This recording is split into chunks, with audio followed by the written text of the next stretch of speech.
Sejatinya beginilah dunia anak-anak. Dihiasi tawa, riang, dan tanpa beban.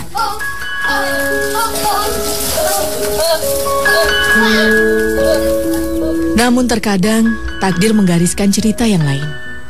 Ada saja anak-anak yang lahir dalam keluarga yang penuh dengan nestapa.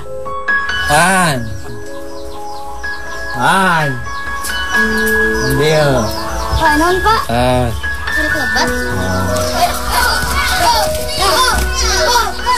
Usia Rituan Gunawan baru menginjak 11 tahun.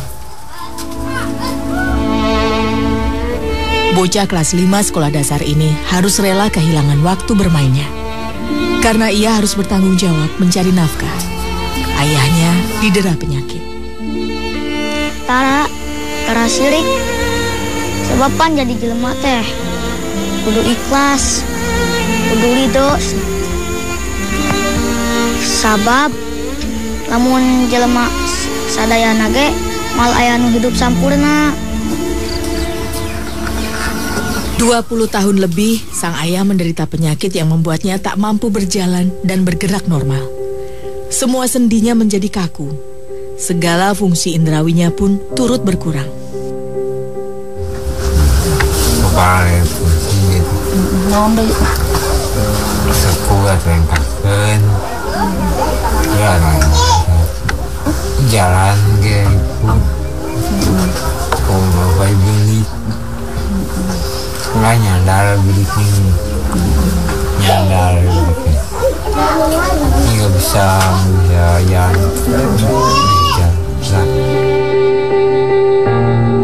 Selama 20 tahun menderita sakit, tak pernah ada sekalipun sentuhan tangan dokter untuk mengobati penyakitnya. Alasannya jelas, kondisi ekonomi keluarga ini begitu parah.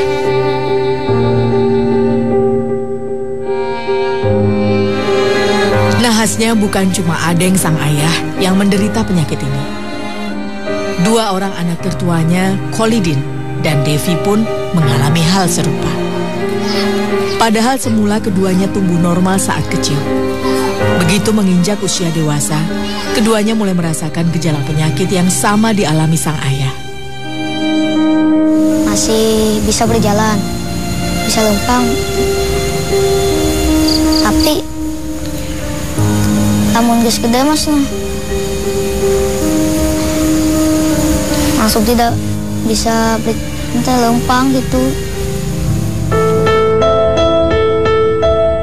Di tengah segala cobaan yang menimpa keluarga ini, sang ibu yang diharapkan menjadi tonggak penopang hidup tak kuasa menjalani nasibnya. Ibunya memilih pergi entah kemana. Padahal awalnya sang ibu berpamitan hanya untuk bekerja sementara di kota Bandung. Kini hanya tinggal Rituan yang terhitung masih sehat di rumah ini. Karenanya ada perasaan tak tega dan khawatir bila Rituan harus meninggalkan mereka yang tak berdaya di rumah. Namun rasanya menjadi serba salah. Jika bukan dirinya yang mencari nafkah, lantas siapa lagi?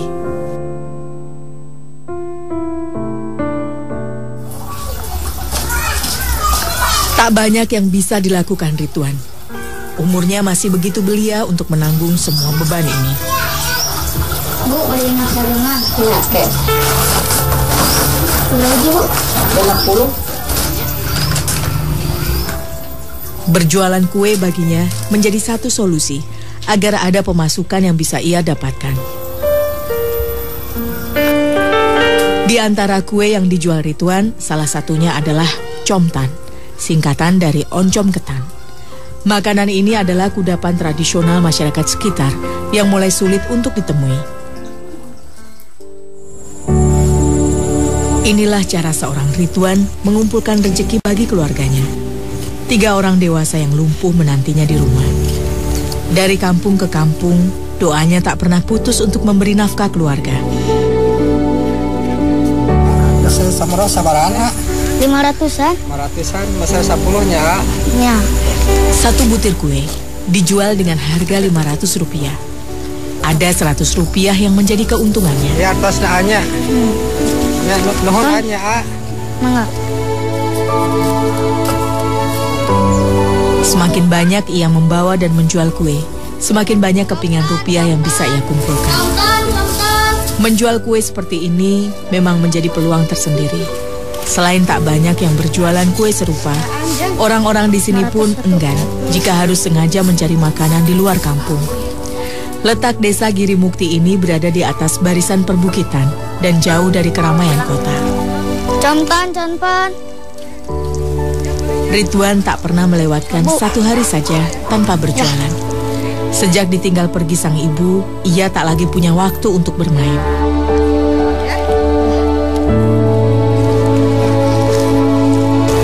Conpan. Berjualan kue seperti ini secara tak langsung melatih kesabaran Ridwan. Bersabar dalam banyak hal. Bu, ada contan? Wah, aja. Mama enggak. Terkadang kue habis dalam waktu singkat. Namun kadang yang terjadi sebaliknya.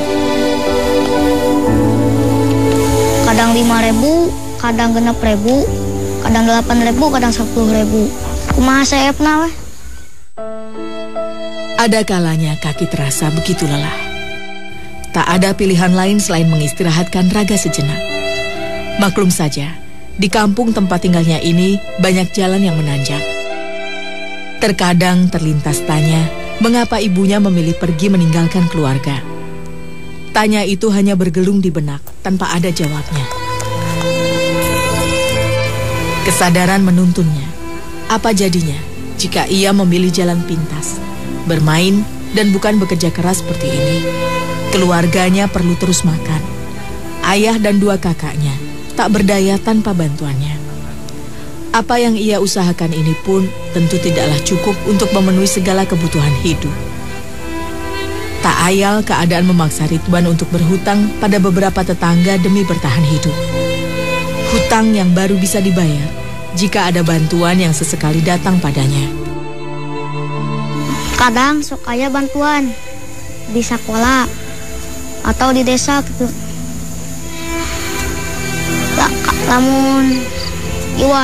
Lamun keluarga Iwan aya hutang sok dibayar tina hasil sekolah gitu.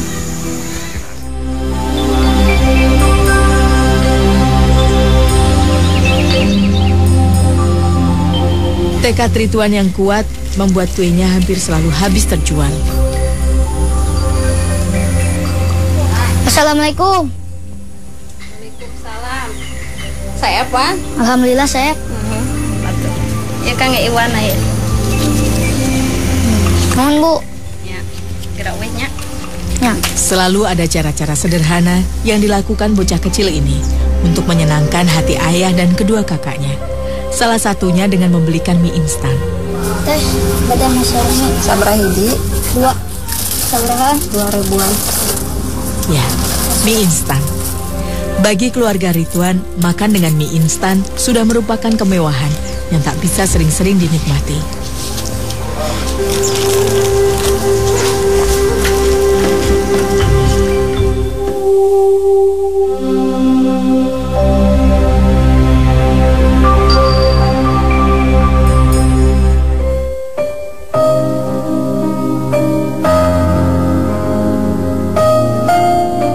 Pernah merasakan hidup sebagai orang normal, kadang membuat Kholidin terpenjara dengan keterbatasan pada raganya. Ada kalanya ia ingin bisa seperti dulu, berjalan dan berinteraksi dengan orang lain. Sesekali Kholidin bahkan memaksakan diri berjalan keluar rumah. Meski resikonya, ia harus merasakan sakit setiap kali melangkahkan kaki.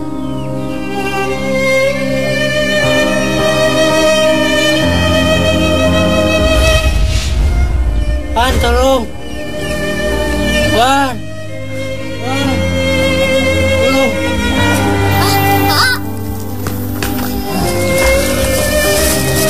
Kejadian ini bukanlah pertama kali yang ia alami. Nekat meniti langkah demi membunuh rasa bosan. Meski demikian, Kholidin tak merasa kapok ataupun takut terjatuh lagi. Barangkali rasa bosan terus-menerus berada di rumah membuat keinginannya itu begitu kuat.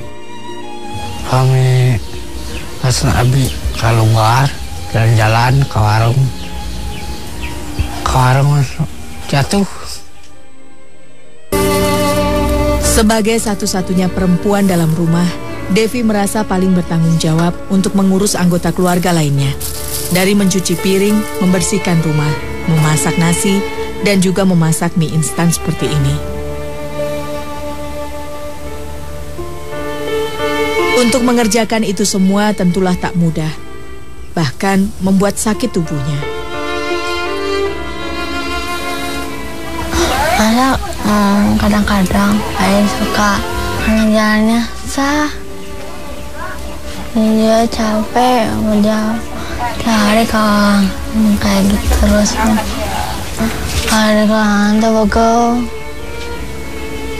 kaku.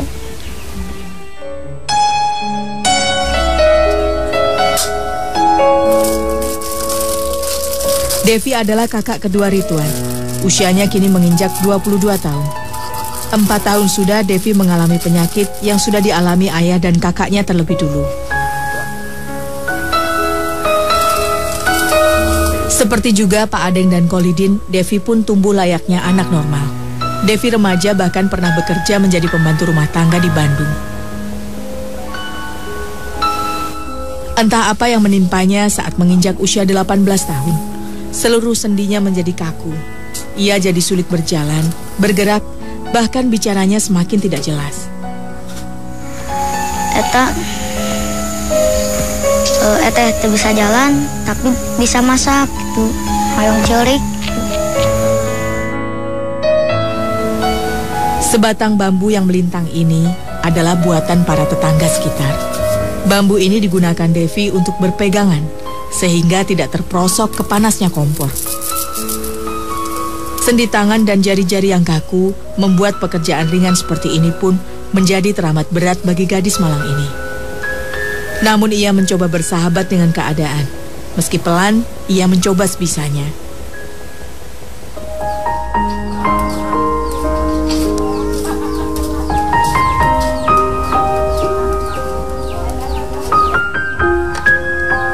Sementara Devi memasak, si kecil Ridwan memandikan ayah dan Kolidin sang kakak. Begitu banyak tanggung jawab si kecil Ridwan, di usianya yang masih amat belia, tugasnya dari mencari uang sampai mengurus sang ayah dan kakak. Paniwan teh kudu sabar, kudu ikhlas, nanggung beban. Mudah-mudahan Bapak tiasa cager deui.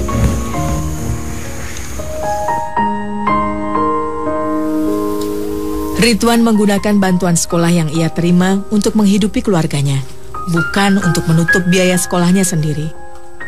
10 kilogram beras raskin per bulan adalah yang paling mampu dibeli keluarga Adeng. Itu pun baru bisa terbayar setiap kali dana BLSM atau bantuan siswa miskin dari sekolah mengucur. Begitu juga dengan biaya listrik dan air minum. Untuk kebutuhan lain seperti lauk pauk, sabun, dan ongkos Ridwan ke sekolah, hanyalah tinggal menanti rezeki yang datang melalui dagangan Ridwan.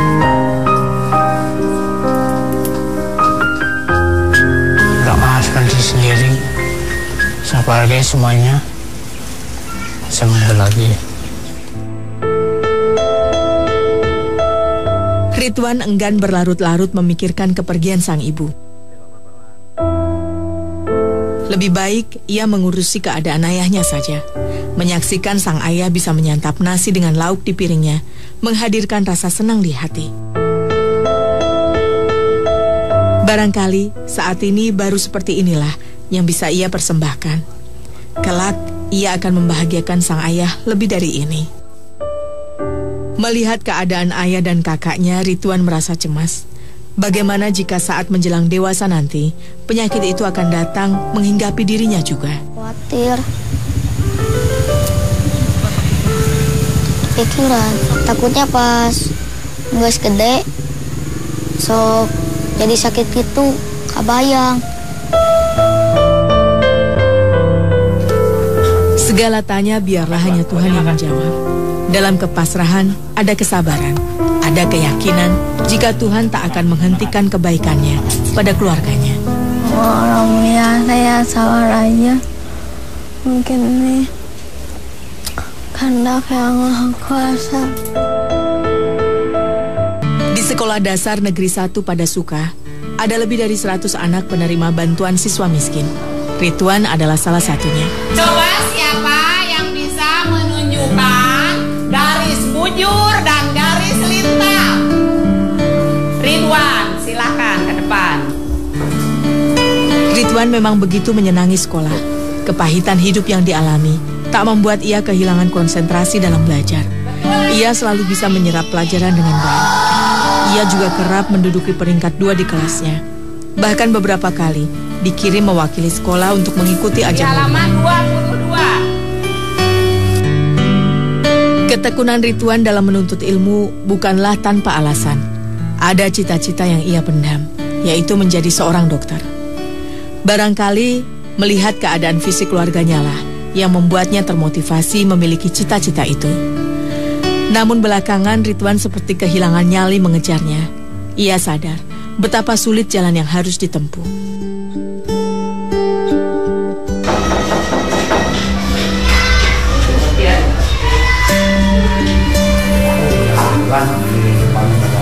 Mangga, Wan, Ridwan, Bapak. Tidak seperti anak lainnya, tak ada orang tua yang mengambilkan rapot untuknya. Ayahnya tak mungkin, sedangkan ibunya entah ada di mana. Beruntung pihak sekolah mengerti keadaan Ridwan.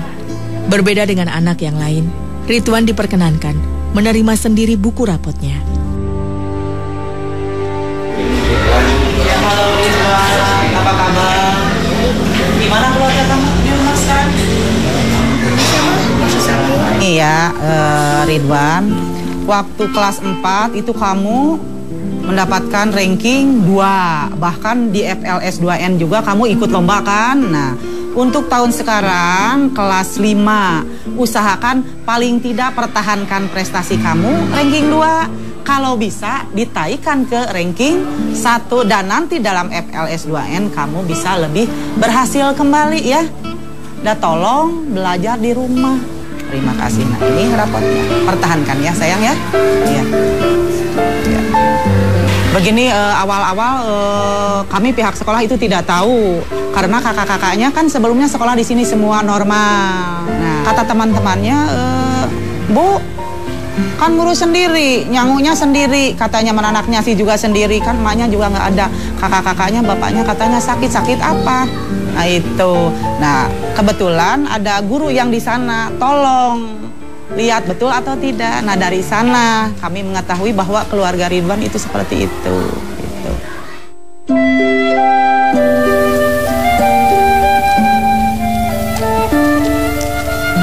Banyak mengalami kepahitan dalam hidup, membuat kebahagiaan sekecil apapun menjadi begitu disyukurinya. Termasuk karena mendapatkan nilai bagus di sekolah.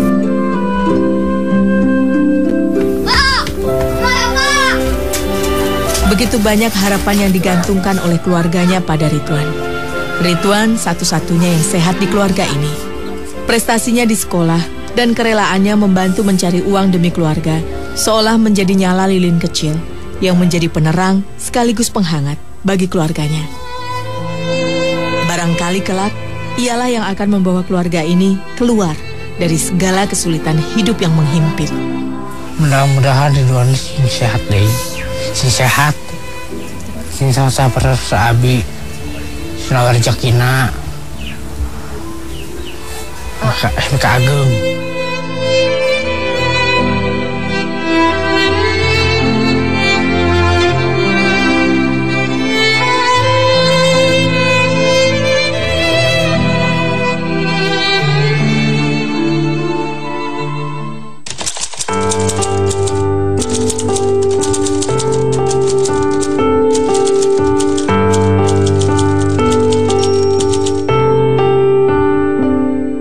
Meski derita tak henti menerpa, badai kehidupan yang datang menerjang, ku takkan henti bertahan hingga nanti.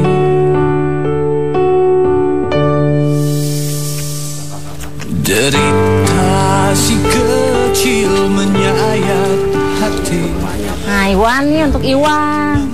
Diri, mana? Ini, aku Diri. Nah, ini untuk Iwan. Pegang. Senang nggak? Terima kasih kepada Trans 7 atas sumbangannya. Dan terima kasih kepada kru yang telah membantu. Iwan harus sabar ya. Harus sabar, harus rajin, yang sayang sama keluarga ya. Insya Allah nanti cobaan ini bisa Iwan lewatin dengan baik. Tuhan kan berikan jalan.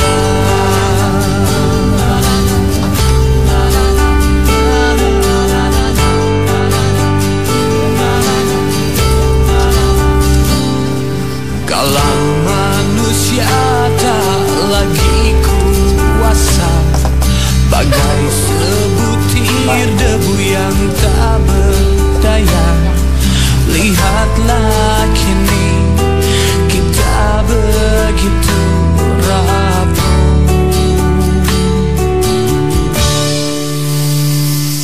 Lihatlah